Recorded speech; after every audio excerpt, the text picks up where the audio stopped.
రక్షణ దళాలలో పనిచేస్తున్న సైనికులకు తీపి కబురు చెప్పింది ఏపీ ప్రభుత్వం. ఆర్మీ, నేవీ, ఎయిర్ ఫోర్స్ సేవలందిస్తున్న సైనికులు, మాజీ సైనికుల కుటుంబాలకు ఆస్తి పన్ను మినహాయింపు ఇస్తున్నట్లు ప్రకటించింది. ముఖ్యంగా గ్రామ పంచాయతీలలో నివసించే వారికి వర్తిస్తుందని వెల్లడించింది. పంచాయతీలలో రక్షణ సిబ్బందికి చెందిన ఇళ్లకు ఆస్తి పన్ను మినహాయింపు ఇస్తున్నట్లు కూటమి ప్రభుత్వం వెల్లడించింది. పాకిస్తాన్తో ఉద్రిక్తత కొనసాగుతున్న వేళ ఈ నిర్ణయం తీసుకుంది. ఇప్పటి వరకు మాజీ సైనికులు, విధుల్లో ఉన్న ఆర్మీ సిబ్బందికి మాత్రమే ఈ సదుపాయం ఉండేది.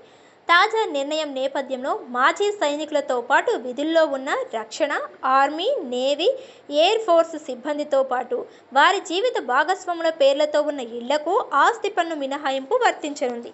పంచాయతీరాజ్, గ్రామీణాభివృద్ధి శాఖ ఆదేశాల జారీ అయ్యాయి. మాజీ సైనికులు, ఆర్మీ సిబ్బందికి ఆస్తి పన్ను మినహాయింపును పరిమితం చేయడంపై అనేక సమస్యలు ఎదురయ్యాయి. ఎదురవుతున్న ఇబ్బందులపై రాష్ట్ర సైనిక సంక్షేమ శాఖ కార్యాలయం ఏపీ ప్రభుత్వానికి 4 ఏళ్ల కిందట ఒక లేఖ రాసింది.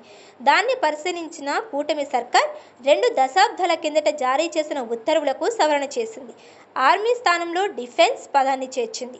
మాజీ సైనికులు, డ్యూటీలో రక్షణ సిబ్బంది, వారి జీవిత భాగస్వాములలో ఎవరికైనా ఒకరికే ఆస్తి పన్ను మినహాయింపు వస్తుంది. భార్య, భర్త పేర్లతో 2 ఇళ్లు ఉన్నా ఒకదానికే వర్తించనుంది. ఇక ఇలాంటి ఎన్నో అంతస్తుల్లో ఉన్న ఒకే డోర్ నెంబర్ ఉంటే పన్ను రాయితీ లభిస్తుంది. అందులో రక్షణ సిబ్బంది కుటుంబ సభ్యులు ఉండాలని నిబంధన ఉంది. ముఖ్యంగా వాటికి అద్దెకు ఇవ్వకూడదు.